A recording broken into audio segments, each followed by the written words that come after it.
Hello everybody, and today we will be changing a wiper motor switch on a Subaru Forester 2010. We had the wipers on the other day and they were frozen to the windshield, and instead of blowing the fuse, it must have affected the switch and we got some smoke coming out of the steering wheel.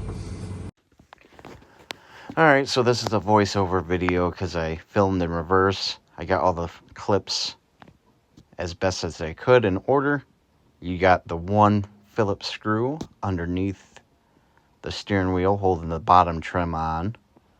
You need to remove that first.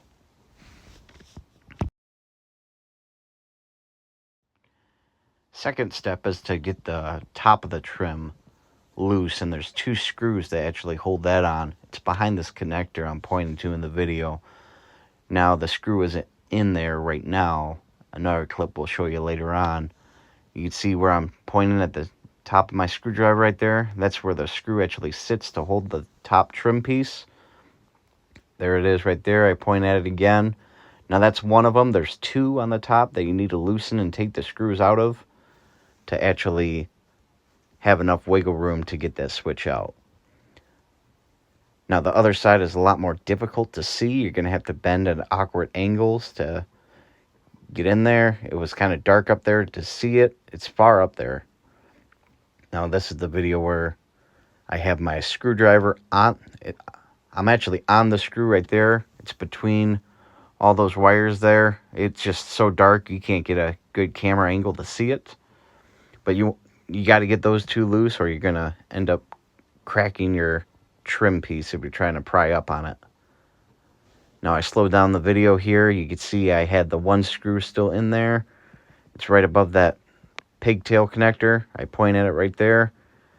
That's the screw you need to remove. And there's two of those, one on each side. Alright, so I got the two Phillips screws. They go on the top and bottom of the switch. Now the top one's kind of covered from the trim, but I got those two screws I told you I loosened beforehand. You're able to expose the pigtail and top screw if you got those two loosened. Now they say you got to remove this ignition security ring, but I found I was able to, with the top trim loose, I was able to pull around it without putting any strain on it. Now with the top trim unscrewed, you're able to reach the pigtail and the top screw of the switch and replace it. That's it.